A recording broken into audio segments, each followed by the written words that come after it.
Ajay Srivastava, who is the CEO at Dimensions Corp Finance Services, is joining us now. Ajay, good morning. Thank you for joining in. What do you make of this absolutely roller coaster policy?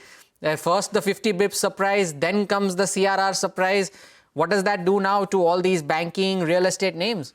Well, it's doing what's supposed to do. I think it's done already what's supposed to do is to take them up because I think it's a brilliant move. It's a brilliant move because this is one RBI governor who knows what's happening on the street. And what's happening on the street was slackening demand, consumer demand was at historic lows, the stores were empty, the real estate was feeling the pinch as well after a bumper year. And he knew he had to do something to get the spirits up. And I think he's done what he has to. And I think I love the guy. He just went all in. He didn't go and saying 25, 25, 50, and this kind of stuff. He just went all in and said, guys, here are my chips. Now I've dealt with all to you. Now it's up to the finance ministry now. Nothing more I can do. And I think the response has been tremendous in the market as well, because it's not only the fact that the rate reduction, it's the fact that the RBI is conscious of what's happening in the real economy and responding to it. I think that's the chief signaling one takes away is he's noticing demands fall, he's seeing consumer sentiment is down there, and he gives a bumper to say, okay, I'm going to give you some more money to your pocket, your EMI is going to go down.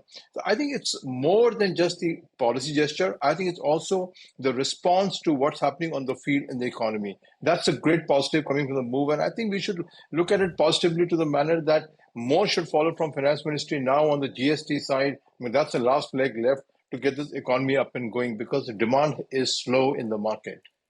Given that the RBI has done whatever it could, we've seen cumulative rate cuts of about 100 basis points, everything that the market would have hoped for, perhaps even 6 months later. Are you surprised with the kind of reaction? Would you have anticipated that with this kind of a policy, markets would have moved up more? And what is that telling you? No, more, we behave like Oliver Twist. Can we have some more? Okay, yeah, we can have some more. We can have some more rate cut. We can have some more market going up and all. And nothing going to finish in one day. The market will carry on tomorrow, digest the news, see. It's also a reflection. It's a very important reflection in that the demand is slow. The loan growth demand is slow. People are not buying products, whether it's two-wheeler, whether it's consumer staple, whether it's apparels. And therefore, this is a response to a demand slowdown. So it's not like it's going to be gangbusters tomorrow morning. The demand will start to shoot up because EMI has gone down. So the market is smart. It knows the reality of demand will not change overnight. Yes, it gives an impetus to people with lower EMIs to spend more. I think that's what it does to this policy. And those rates will come down over time, etc.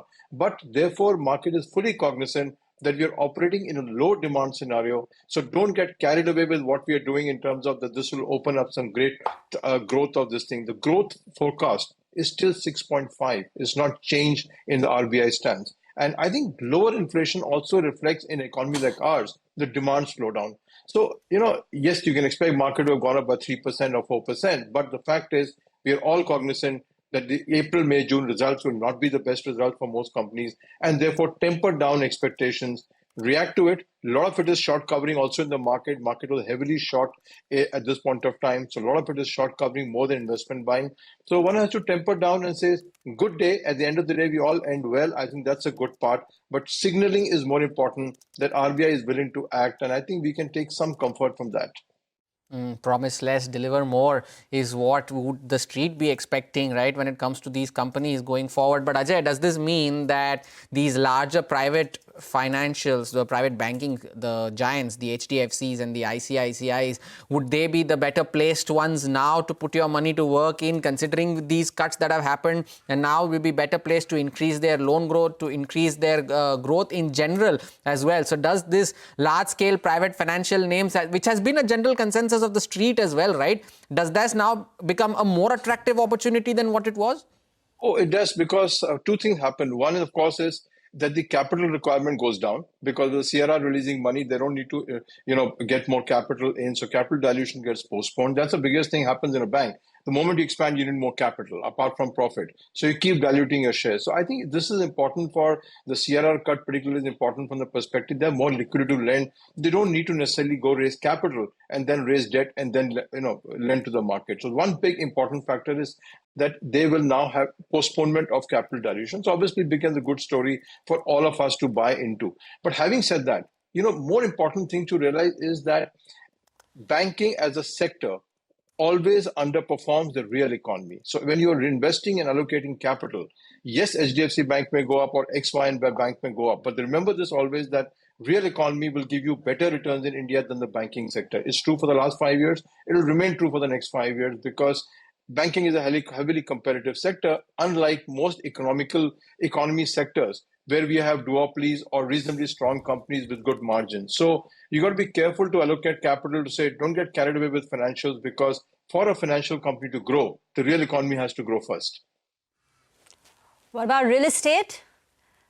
Do you see, at least at the lower end, buyers coming back with these cumulative rate cuts? Oh, yes. I think it's a great relief. It's a great relief because people who had bought the properties were not been able to pay. Most of them were having trouble paying up the property rates.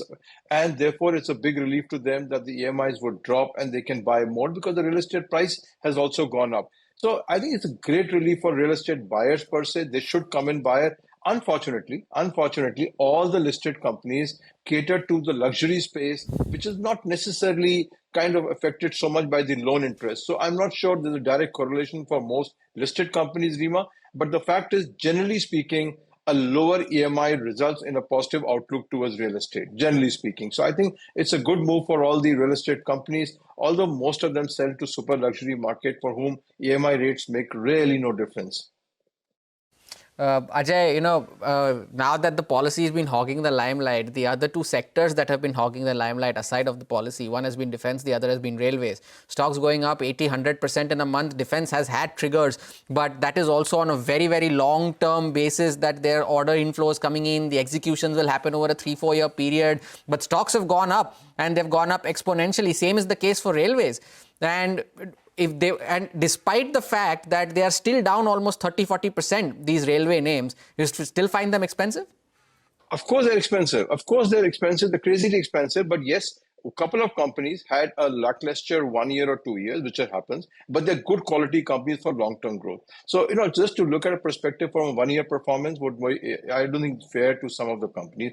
But having said that, any sector which is dependent on the government for the order book needs to be approached with great amount of caution to say, yes, these ride up, because so much of liquidity goes to such a, how many defense names we're talking about listed? 5, 7 private listed? That's all the stocks in India are. And then there's the PSU bunch of 4 stocks. So, so there is a lot of money now chasing these 6 stocks. It happened, remember, almost 6 months back, this went crazily up. And then what happened?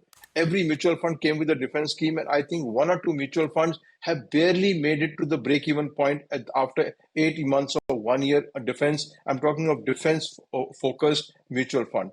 So it's a flavor of the season, and as you say, in the flavor you enjoy it, but learn when to get off and book your profit because it will not continue. The expectation of demand is such, valuation-wise is so high. Is not going to be satisfied at the end of the day.